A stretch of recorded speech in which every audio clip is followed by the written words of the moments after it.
世間大半長者晚年鬥氣煩憂，日日有是非纏身，歸根究底唔係旁人專登嚟恰你，而係自己做人無守則，貪着數計到盡，心入面存住孤寒小氣，俾人睇穿底細，自然隨時變成旁人眼中嘅水魚，俾人擺上台任意拿捏。到時你就算點樣發脾氣，吹脹對方，亦都補唔返已經惹落嘅麻煩。大半人年輕時為咗遊食奔波，腦袋淨係掛住兩餐溫飽，唔願意靜心聽前輩傳落嘅處世道理，總覺得老一輩講嘅說話老套過時。等到歲數漸長，身體機能走下坡，身邊親朋戚友各有各嘅盤算，先至發覺從前忽略嘅教訓，每一條都係安身立命嘅金句。若然從今日開始謹守6條祖訓，下半世先至能夠遠離爭執，攞到一輩子求之不得嘅安穩福氣。第一條守訓，千祈唔好凡事計到盡，做人留3分餘地，切忌事事孤寒，分毫唔肯放。香港地細，人人出門都係混為食，無論係親人、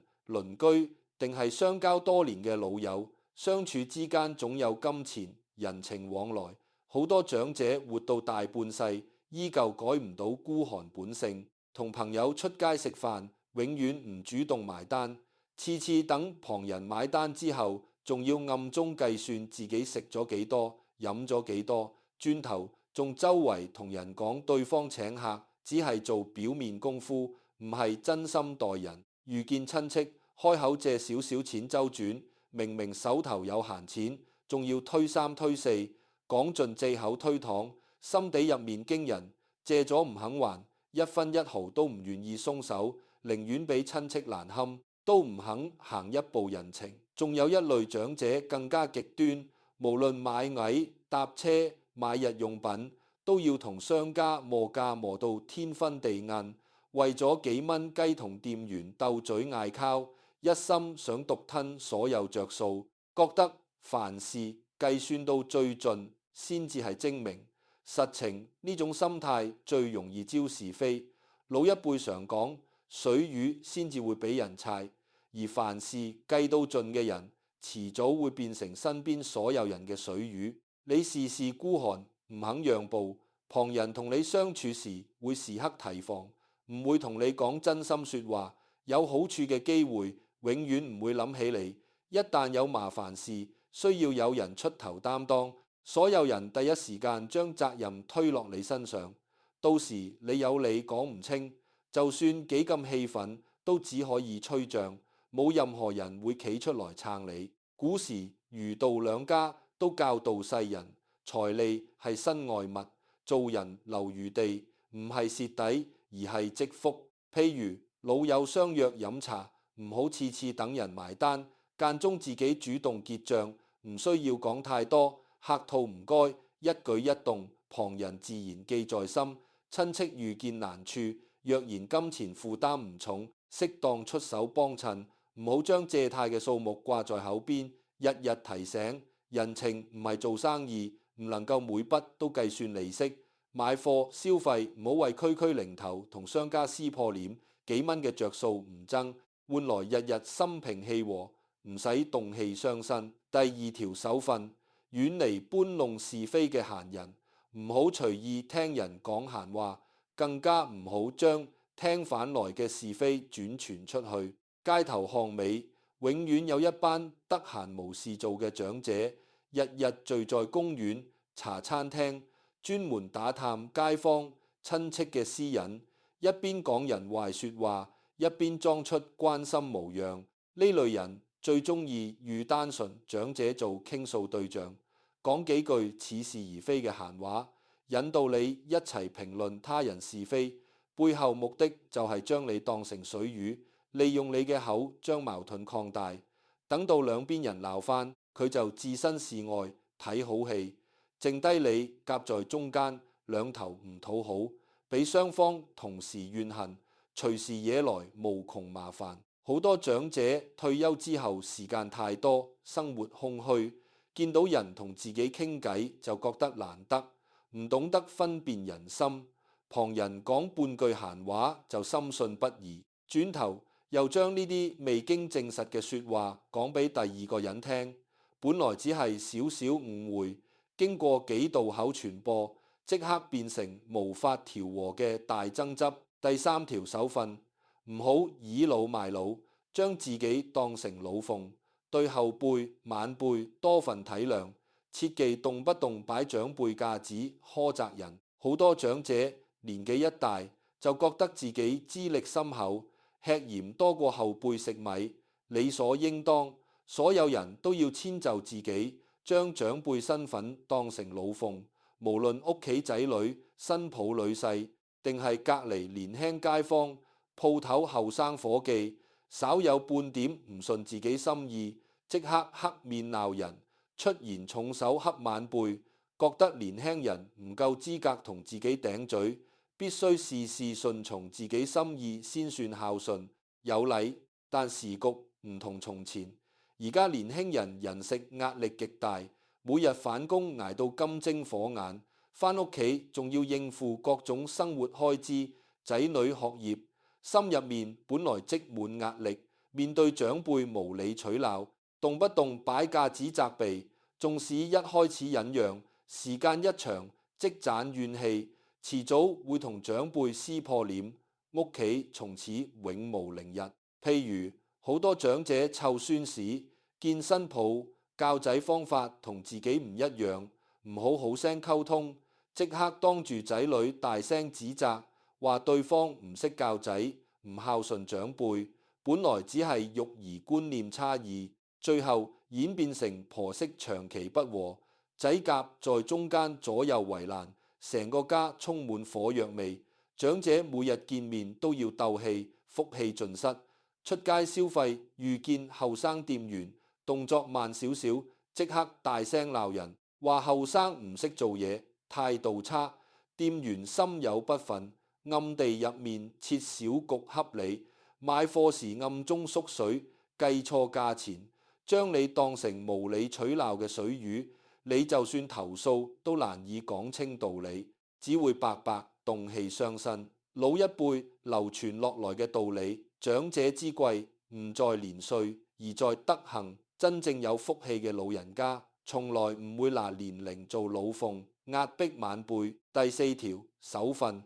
戒貪小便宜嘅心，千祈唔好貪各種無厘頭着數，唔好輕易落入旁人設好嘅局，變成水魚。香港街頭充斥各種吸引長者嘅誘惑，免費體驗、平價禮品、投資分紅、療養套票，好多商人專門睇準長者晚年手頭有積蓄，容易心軟，貪小着數，設計各種圈套，先用免費禮物、平價試用，引誘長者上釣，再慢慢遊說你花大筆金錢購買毫無價值嘅產品。所謂穩賺不蝕嘅投資，將長者當成待宰水魚，大把積蓄一鋪輸清，到時發覺受騙，對方已經走得無影無蹤，你就算幾咁激動吹脹，亦都追唔返損失嘅金錢，仲會因為蝕大錢，日日寢食難安，身體跟住出毛病。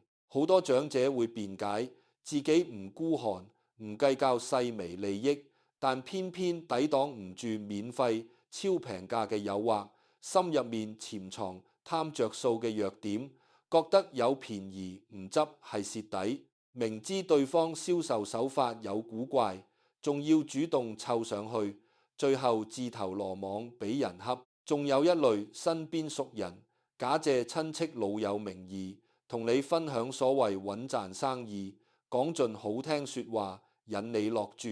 實情只係想借用你嘅積蓄，填補自己嘅資金缺口。呢種身邊人設嘅局，往往比街頭商販更加難防。好多長者信舊情唔懷疑，最後血本無歸，同親友反面，惹出長年累月嘅是非債務糾紛。老一輩教訓：天下間唔會有免費午餐，所有輕易得來嘅着數，背後一定藏住陷阱。長者手頭積蓄係大半世係，食辛苦儲返來，千祈唔好因為一時貪念白白浪費。第5條守分，學會分寸感，唔好過分掏心掏肺，亦唔好過度封閉自己，待人留底線，唔好隨便俾人摸透自己底細。世間人心複雜，並非所有人都值得交付真心。好多長者退休之後寂寞難耐，遇見一個願意同自己傾偈嘅人，唔分親疏遠近，即刻將屋企積蓄數目、仔女矛盾、自己身體病痛、內心委屈全部講出，將自己家底毫無保留攤開俾陌生人、普通街坊睇。有心人聽清楚你底細之後，即刻掌握拿捏你嘅把柄，隨時借住你嘅弱點設局恰你，將你當成隨意擺佈嘅水魚。譬如同普通茶餐廳相識嘅長者傾偈，講清楚自己手頭有幾多積蓄，轉頭呢個人就會聯合銷售人員上門推銷昂貴產品，遊說你大筆消費，同街坊講新抱同自己不和。有心人專登從中挑撥，放大婆媳矛盾，令屋企日日爭執，講自己身體有長期病痛。不良相反即刻推銷昂貴療養儀器，利用你想養生嘅心態賺取暴利。第6條守分，遇事懂得忍讓，唔好衝動硬碰，但唔好一味縮埋，任由人任意恰，軟硬有度先能避禍積福。大半長者分2種極端性格，第一種火爆脾氣，小事即刻火遮眼，當街同人嗌交動手，覺得退讓就係蝕底，俾人恰。無論對方係有心挑釁定係無心之失，一定要爭到贏先肯罷休。衝動之下講盡難聽說話，將小事升級成大矛盾，結下長久仇怨，日後隨時俾人尋仇製造麻煩。第2種過分懦弱，面對旁人刻意着數，出言羞辱，設局觸你呢個水魚，明明自己無錯，仲一味忍讓退縮，唔敢出聲反駁。旁人見你毫無反抗之力，變本加厲恰你，得寸進尺你便宜，長期積攢委屈屈在心入面，引發各種心臟血壓毛病，身體受損之餘，亦完全攞唔到安寧。老一輩流傳嘅處世智慧，忍讓唔係軟弱，反抗亦唔係好鬥，分清楚事態輕重先至做決定。若然只係街坊一句無心閒話，店員一次少少疏忽，晚輩一時失禮，唔需要動氣爭執，淡淡忍過去，唔好為細微雜事動肝火。俗語講佛都有火，但長者要學識壓住怒火，小事退一步，唔同旁人計較，減少9成無謂是非。但遇見旁人專登設計，你大着數，刻意出言羞辱，聯合他人一齊恰你，騙取你大筆積蓄呢類大事，千祈唔好一味縮埋忍讓，要懂得據理力爭，保留證據，尋求合理渠道處理，唔好驚麻煩就任由對方肆無忌憚欺負。你若完全唔反抗，只會令所有人覺得你係任人擺佈嘅水魚，日後更多人上前你着數。世間福氣從來唔係靠求神拜佛、靠投資發大財換返來，而係靠每日一言一行修身積樂。老一輩經歷過動盪歲月，見盡人心險惡，各種用食算計，先至整理出6條簡單但受用一生嘅做人守則，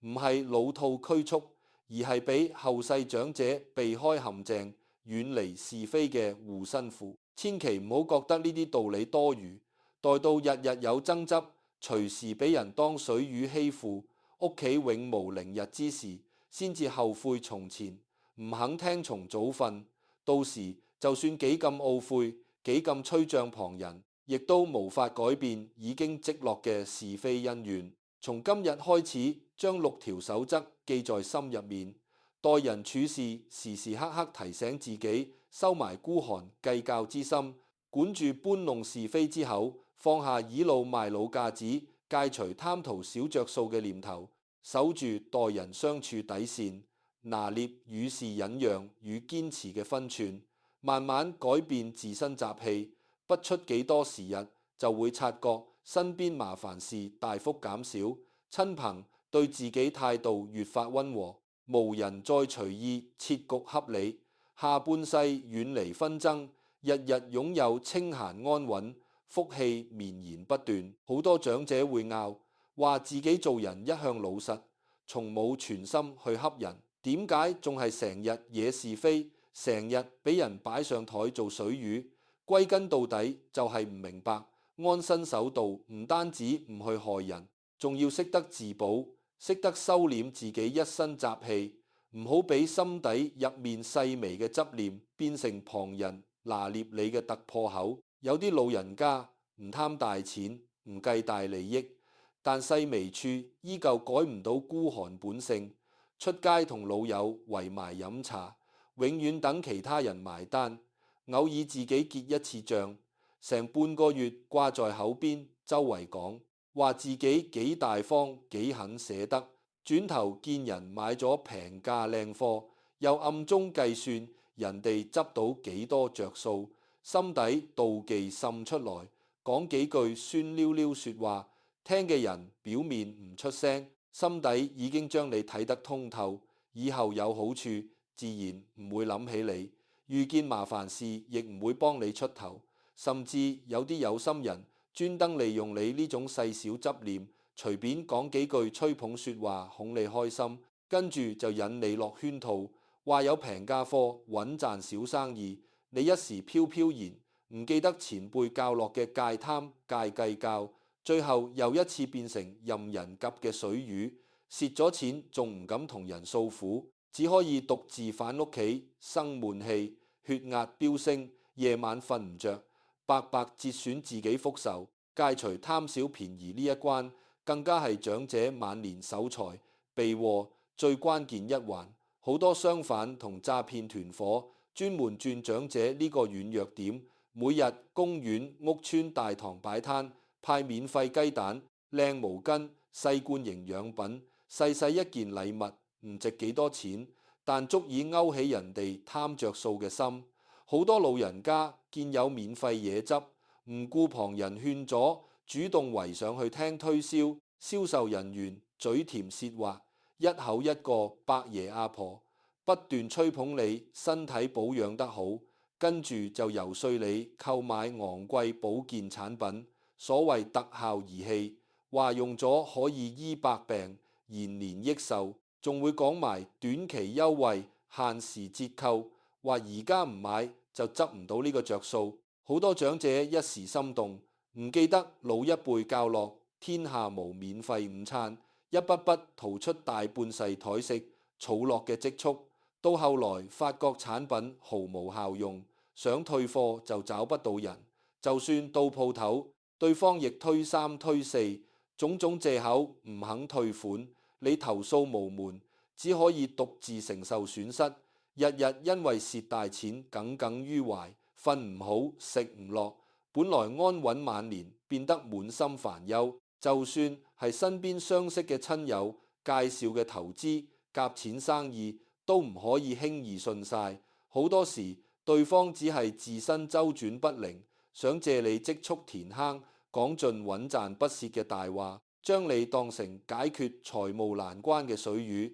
一旦生意出現虧損，所有損失都要你一力承擔。到時金錢盡失之餘，親友關係亦徹底破裂，從此見面如同陌路，衍生無數金錢糾紛，糾纏幾年都唔了斷。所以無論幾吸引嘅優惠，幾動聽嘅分紅承諾，只要牽涉大筆金錢支出，第一時間要壓低心底貪念，冷靜落來諗清楚，唔好因為區區小禮物、短期優惠沖昏頭腦。直接斷絕所有誘惑源頭，先至守得住自己辛苦積落嘅身家，唔會因為一時貪念惹來破財是非。六條祖訓串連埋一齊，係一套完整嘅長者處世心法，唔係分開獨立嘅死板規條。少守任何一條，都會令其餘5條堅持白費。若然你唔戒貪念，就算唔計較細微利益，都會因為貪大着數，